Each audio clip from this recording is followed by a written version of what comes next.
are planning to get you an action plan today. That's our aim. So we're going to take you through some steps to get there. I would recommend that you grab yourselves a pen and a bit of paper so that you can start planning and take those actions as we go. So give you a little bit of time to go and grab your pen and paper, whilst we just give you a little bit more of an update. So I'm going to pass you over to Aaron, and he's going to give you a little bit of an overview. Hey folks, I know it's Mother's Day now, and you're kind of spending some time with your family, so thanks to the people that are here, and if you're watching this and catch up, I hope this is some use to you. So as Claire said, we're kind of starting this webinar to help you organize your own kind of fitness and lifestyle plan, alright? And there's something that it's kind of one of my core values anyway, but it's something that I kind of want to read first, which will be kind of an overarching theme of everything we want to speak of. Okay, so it's a quote from a guy by the name of Bruce Lee. I'm not sure if you've heard of him or not, but it is not a daily increase, but a daily decrease. Hack away at the inessentials. Okay, so with everything you're going to be doing in the next while with Lose Weight Smiling and even in this webinar and stuff, it is always, in my opinion, and I think the opinion of the coaches as well, it's best to opt for a more kind of basic approach or a simpler approach to everything. Alright, so the basics will go a long way. Now the basics are not ineffective, they're absolutely perfect. And a lot of people would focus on the complicated stuff. So like if there's no need to buy pre-workout supplements or fat boosters or energy tablets or any of that kind of stuff, if you have a logical plan in the first place, that's simple enough. And that if you do have a logical plan that is simple and basic, it will cancel out the need for any of that kind of stuff. Okay, so the first kind of point we want to speak about is that when you're making your plan, sit down first with yourself. Maybe have a pen and paper like you have in front of you now. Maybe even after this, use it. Work out what you're aiming to do. What are your goals? Okay, now be completely honest with yourself, because from my own experience over the last couple of years, every time I kind of sat down and wrote down my goals, it took a while, and I kind of realized that I was never following my own goals. I was never writing down what I wanted to do. I was always writing down what was popular or what seemed like a good thing to do because people were doing it. Okay, so it is really, really, really important to be honest with yourself, because I suppose if you're not honest with yourself and you put down a goal that you actually don't really want or that you think you should have, then everything that follows will be ineffective, I suppose. It will be effective for the goal that you have written down, but not for your own personal goal. So have you got anything to say about that, Claire?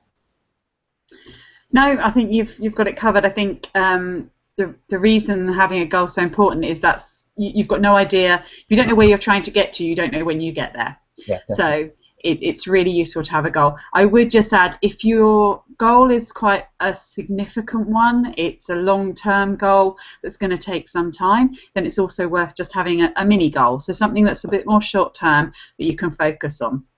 As we've discussed on previous webinars, it can be a bit disheartening to have a goal that's going to take you 2 or 3 years to get there. So break it down, have a smaller goal that's going to look at a shorter time frame, maybe just a week, maybe just look at the next day, just get through a day at a time, but choose your goal. Yeah, I think it's for some people, like the advice that we're giving here will not apply to everybody in this webinar, but I know that myself, I will have a kind of a goal in mind, maybe an end image of what I want to be or who I want to, the goal in mind, but what keeps me going is I focus on the process that is involved in getting to that goal. So it's never kind of like a concrete goal that I'm focusing on as I'm going forward. It's kind of like a loose image, I suppose, in my head. But I make my goal, as Claire said, kind of breaking it into smaller chunks. I make my goal what I'm doing for that day. Okay, so if I want to lose 20 pounds or whatever, I don't exactly say, okay, I want to lose 20 pounds straight away. I will say, okay, today I want to do this, and then when that's done, tomorrow I want to do this, and it will just add up over time. You won't even realize. Yeah, Excellent. So if we move on to our second point, and that is to consider your motivation levels. So just review, I'm going to read through a list of questions which will help with considering where you're starting from. Now, there's no right or wrong answers. The key thing is that you are just honest with yourself. Obviously, nobody else is going to see your answers, and that will really help you decide how much you want to change, how big a change you're ready to make. So we've said to consider what you want to achieve. The next thing to consider would be why you want to change that. So what will be better for your life if you make that change? So be really honest about that. So really get to the bottom of the feelings behind that. So why will it be better? How will you feel about it? What will look different about your life? What are your concerns about making the changes? So are you thinking, yes, I know I should do this, but inside you're like, that's never going to happen. So just jot down what are the things that kind of might prevent you from making the changes. Do you believe that the issues you're facing are down to bad habits that can be changed? Again, it just helps you work out whether or not you're going to be able to follow through on something. If you don't genuinely believe something's going to help, then you've got no motivation to actually stick with it. Think about how much you're realistically prepared to change. So we could all probably come up with a perfect diet plan. I'm not sure what it would look like. It would be different for all of us. But this sort of idealistic plan, and I know that I, for one, definitely wouldn't be able to follow it if I came up with one, not 100% of the time, day in, day out. There would most definitely be things that would get in the way. So we don't want to be too rigid about it. So think about what you're realistically prepared to change. Think about if you're willing to alter your shopping, cooking and eating habits. Obviously, if you decide to change your food that you're eating, then you're going to have to change what you buy, you're going to have to change how you prepare your food, that kind of stuff. Are you prepared to exercise on a regular basis? Think about how long you're prepared to sort of put into that, what sort of time you've realistically got to do it. What support do you have? So are there people that you can do this with? Can you share the journey? Can you get sort of into some sort of group? Or do you just have support of people that will encourage you? Obviously, you've all got the Lose Weight Smiling group and Paige and us coaches on hand. So you've got one support group, but are there other people out in your life, in your day-to-day life, that can help you? The flip side of that, think about if there's anyone or anything in your life that's going to make this difficult. So do you have a permanent cake or biscuit jar or drawer or shelf or desk or something at work? Or is there some sort of habit you have where you know, you meet with friends and you always have a biscuit or cake or something? So are there other things that kind of happen in your daily life that just cause a little bit of a roadblock for you?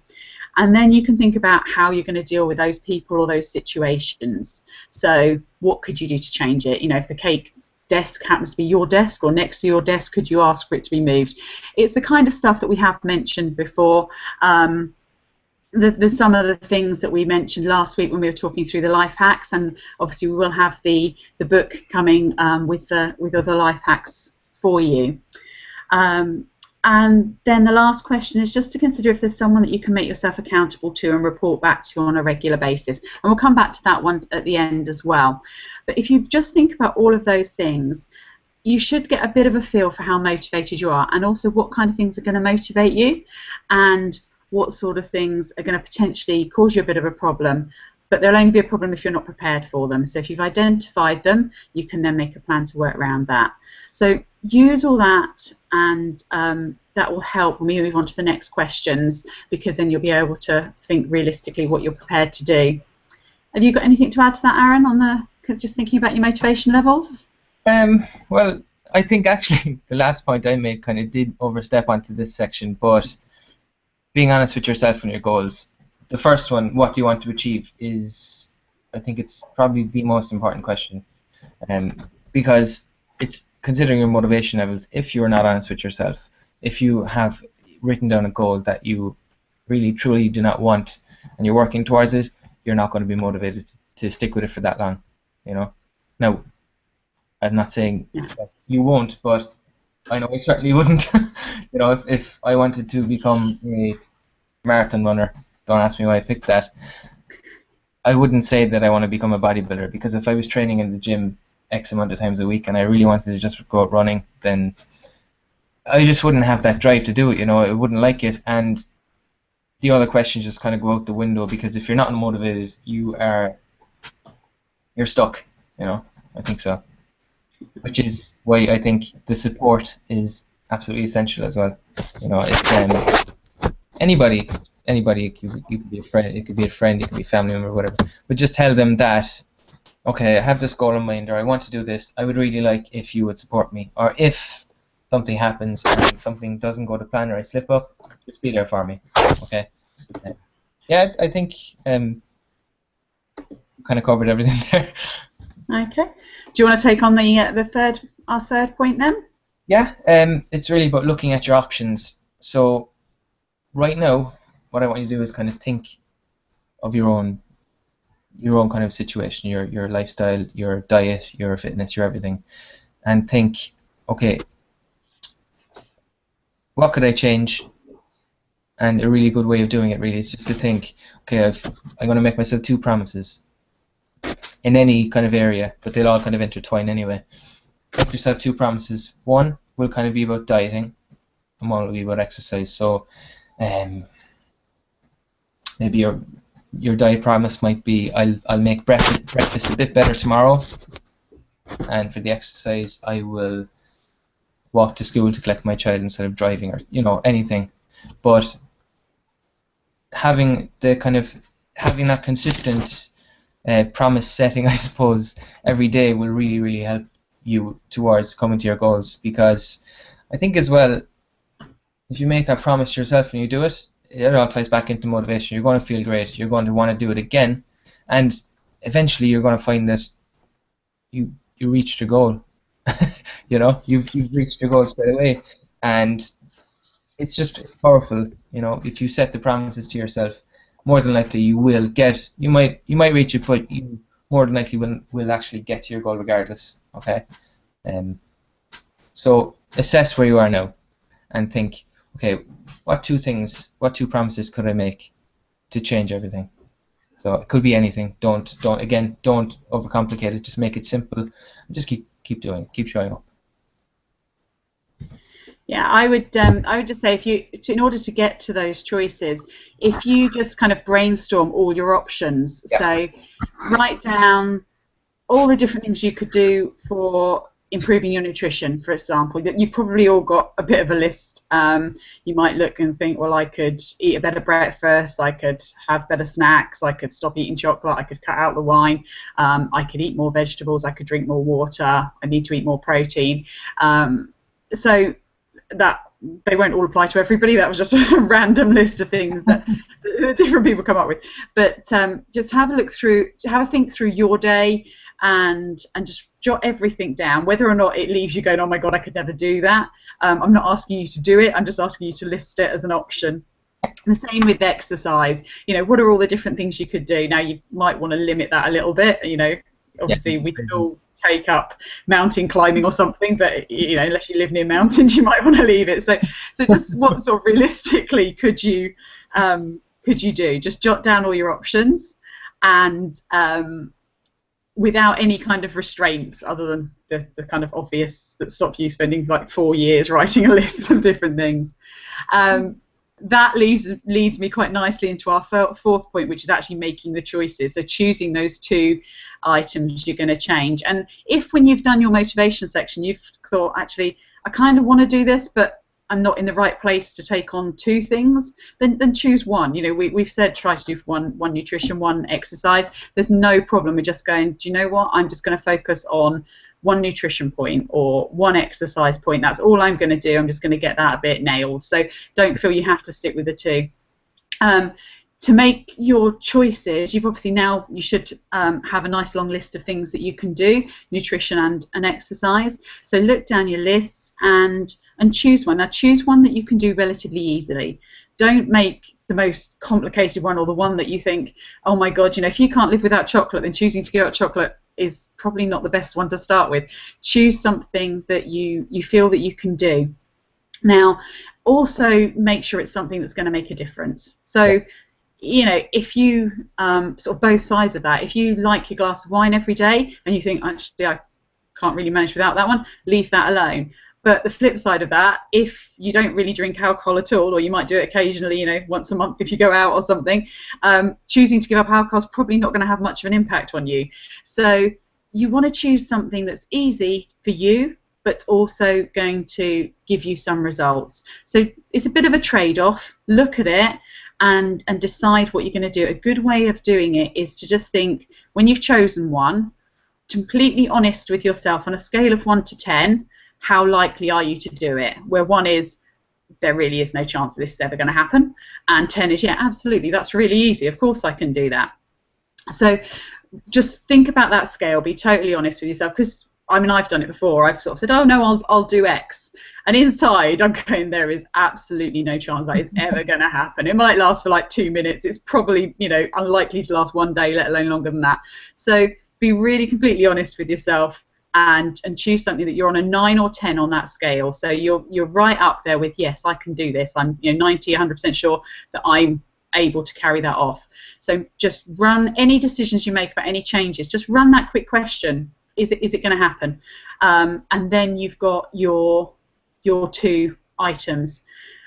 Obviously, if you're not sure, if you've got things and you think, I don't really know what's going to have the biggest impact, or I kind of think maybe I might need to do this, but I'm not sure, you have always got the option of using our Q&A sessions with any of the coaches to ask us a question. So have a look. The links are all in the group. So have a look up there, choose your coach, choose your question, fire it across. We'll be happy to help you out on that. So don't feel, if you're getting a bit stuck, that you can't reach out to us. And yeah, get that down to what you're actually going to change. Anything you want to add, Aaron? Firstly, I just want to kind of a bit of a plug. My Q&A is tomorrow night, and it's an exercise. So if you have any questions whatsoever, get them in as soon as you can. It's in the group as well. The link is pasted nearly everywhere in the group. So just go in and I'll do a ramble like this on exercise for you. But yeah, it's a really good point, making sure that on the scale of 1 to 10, it's closer to a 9 or a 10. But I'm not saying but to what your point is, but I'm saying adding to this is myself. It might take a bit of trial and error, right? So I will be a 9. Maybe on a Sunday night, I'll be saying, okay, can't wait, I'm going to start my diet tomorrow. I'm a 10 on the how sure am I going to do it scale. I'm a 10.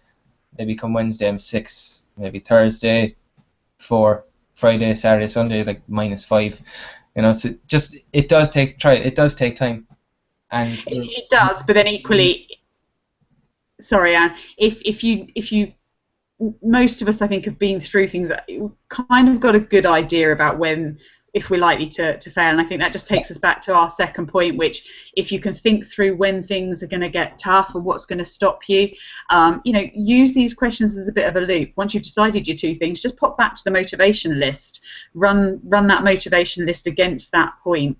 Is there anything that's going to impact you? So if you know that you get tired towards the end of the week, and that might impact your motivation, or there's something that happens on a Wednesday that starts to make you think, I'm not so motivated, is there anything you can do to make it easier for yourself to keep your motivation up at that 9 or 10 throughout?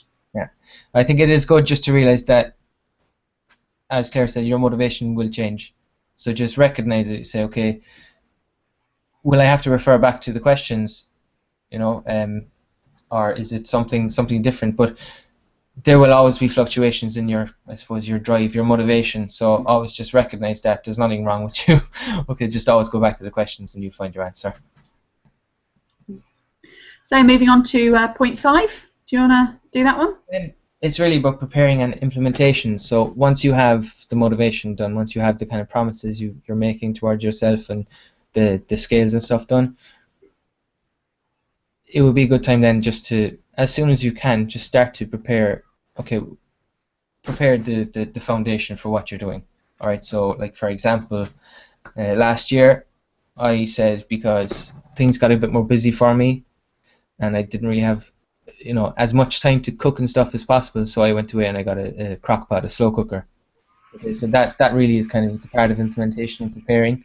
It might have cost a bit at the start, but it really has paid for itself. Like if I leave the house at whatever time in the morning, I come back, and if there's something in it, the dinner will be cooked for me.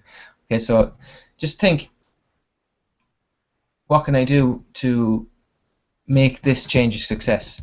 You know, so if that means clearing out some expired food, or buying some more food, or just throwing out some, you know, there might be 25 packets of biscuits for the last 3 or 4 years in your cupboard. There is in mine. You know, it might be smart to throw away a few things or something, but just prepare for it. Like for example, even an exercise. If you find that you're running, I know I find this, if I'm moving about too much, my body starts to shake a bit. You know, I start jiggling. So I think it's always best to maybe just wear something like compression wear. You know, just to hold everything in, just support for you. You know, it's not for everybody else. It's for yourself, just to make you feel better. You know, have you anything for that? Yeah, I would just add that compression wear is absolutely great, and it is great for holding all the wobbly bits in. Equally, you can put something baggy over the top. So don't freak out about the idea about having some sort of really tight clothing for exercise. It is, and it can help from a comfort point of view. But I appreciate, I know from my point of view, I generally would rather not be in sort of skin tight clothes. So yeah, you can have that, but you can equally chuck something else over the top if that makes you feel more comfortable. Yeah, so you know, treating yourself to something new, if that's gonna, like new exercise clothing or something, can be a great way of preparing and implementing. But and likewise clearing out cupboards, things like that, taking away anything that's going to be a block for you. But I would say, and I'm sure we've discussed this on previous webinars, you can make the preparation phase last a long time. I've done it. Yeah, to be fair, the preparation phase of a diet has been probably my favourite phase in the time, because that's the time when you get to eat your last supper, eat whatever you can, whilst buying new stuff ready to prepare, and you kind of got the best of both worlds, but you're not actually doing anything. So I would say try and keep your preparation as short as possible. Get on and do something. So start it off as soon as you can, and let the other stuff catch up. So, you know, don't wait till you've bought your exercise gear to start doing your exercise. You know, wear your old trainers, whatever. Get going, and then when you get to the shops, you can buy your new ones or what have you. So kind of, yeah, it's great to do prepare things, but don't let your preparation be an excuse for not actually doing anything. Yeah, I'm the world's biggest procrastinator. That's definitely something I've done in the past. I say, okay, there's a bag of buttons there, I'll have that. Or there's X amount of biscuits in the cupboard, I'll have them and I'll start my day tomorrow, whatever. And what I find in the past now, I've kind of recognized it and I've tried to change it, but I finish those biscuits and all of a sudden, not my fault, there's another packet of biscuits in the cupboard. And I say it again, okay, I'm going to finish these, and it's just kind of like it's a never-ending cycle, really, of, right, I'm going to start tomorrow. Okay, I've slipped up. I'll start tomorrow. I slip up, and you kind of I disguised it really as preparation. Okay, I'm preparing for tomorrow. I'm preparing for next week. I'm preparing for whatever. But as Tara said, you're absolutely right. Just make sure that the prep phase is as short and as long as it needs to be, and that you're not kind of, I suppose, spinning your wheels, you know. Because a lot of people will not blame, but a lot of people, if they don't find success, they're kind of stuck in the preparation phase. You know, they're stuck. It's kind of a thing where you just need to do it. You know, instead of thinking too much or deliberating too much about it, just do it as soon as you can. Otherwise, it's like paralysis by analysis. You're just going to be overcomplicating things for you all the time, and you'll never get out of the preparation phase. So that's why it's preparation, then implementation. So try and get the preparation as short and as long as it needs to be, and just implement the way, and you'll find success. You know. Excellent. So our final point for this action plan is then to have some form of track and review. Yeah. It always helps to have some form of tracking of how you're doing it. So that can be keeping a diary, having an accountability partner, something that just lets you know whether you're on track. So whenever motivation's low, you can look back at the start, see how far you've come. You can, if you're having a bad day, you can look back at a good day and go, well, how did that work? What did I do differently? What's changed? And if you're having a good day, then obviously, you know, jot everything down for the future. It can also help you see if there's a pattern. It depends how much information you put in your diary. So things like moods, sleep, things like that can really help as well, because that's where you'll start to see a pattern happening. So if you know, something always goes wrong on a certain day, or you might find there's a pattern to that day. If it's at a certain time of the month, then obviously your menstrual cycle could be causing some sort of impact on that. So the more information you can put, if you're keeping a diary, the more you'll be able to see if there's a pattern, and if you can identify a cause and a pattern, then you can potentially do something to change it, or by being aware of it, that might be enough to help you to make that change. You can, keeping track of your goal from the point of view of weight, again, we've said before, I think, that the weight's obviously one measure. Yeah, I know, I just keep repeating myself. Weight is one measure you can use, but things like pictures and tape measures and that kind of stuff can all be a really good way of doing it. So keep using those kind of methods to say, how am I progressing to my overall goal, is great. But the other thing you can do, if you've got your two things or one or two things that you've chosen to work towards, just literally having a calendar, a chart on the wall. I've done it before. I've literally just drawn myself out a chart, written the days along the top, so as in 1 to 31, the months down the side, and I'm just little squares. Stuck it up on my wall and just put a little tick on every day that I did the task that I'd set myself. So if it's a task that's like exercise 3 times a week, obviously you'd only need to tick those 3 days. But if it's a daily task like drinking more water or eating, you know, 5 portions of veg or something like that, then you want to tick every day, and you just want to keep that series of kind of ticks going as long as possible. So that can be quite a good way of doing it. Focusing on what you can change, like your water intake or your vegetable intake, or maybe if you're taking something out, taking that out. Focusing on those things rather than obsessing over a number on the scales, for example, that you can't actually just go in and change. So you can control the variables, like what you eat, what you exercise, those sort of things. Those are the things to tick. Those are the things to celebrate. Those are the things that, you know, your achievements. You get that row of ticks across the board, and you think, yeah, I've done a month, and then that means you don't want to break it up. So the next time you sort of think, oh, well, maybe I won't go to the gym. You're like, well, I've got that nice run of green ticks, and I don't want to change that. I don't want to have to put a cross up there to say I didn't make it. So that can act as another form of motivation. So your tracking can then motivate you to continue. So that's it. You can choose how, as with all of this, you can choose how complicated you make it or how simple you make it. So if you don't want to do the diary, if tracking all of your moods and things is you know, just too much effort, a little tick on a diary or a calendar up on the wall. If you don't have to draw your own chart, you can buy a calendar. Then that's really simple. It doesn't take any time, and it just gives you that little reminder of what you're aiming for. So choose the level that you want to work at, and get that in place. Go back, review, look how well you've done, look how far you've come. If you've gone with an accountability sort of partner or somebody that's going to hold you accountable, check in with them. Really sort of celebrate your successes and think how it goes. Aaron, did you have anything to add then on the tracking and review? Well, yeah, what I would say is, as Claire said, make it as simplified and the least complicated as you want it to be. You know, if you just want to, again, just make a check and say, okay, this is done, this is done, this is done. That's a fantastic way of doing it. But don't ever be afraid of if you're not seeing progress, or there's something there that you really want to change or speed up. It would be really useful then just to look at different kind of factors. I was reading not long back, and it was just a weird story about this woman, and she was on a diet for so long, and she just could not lose weight.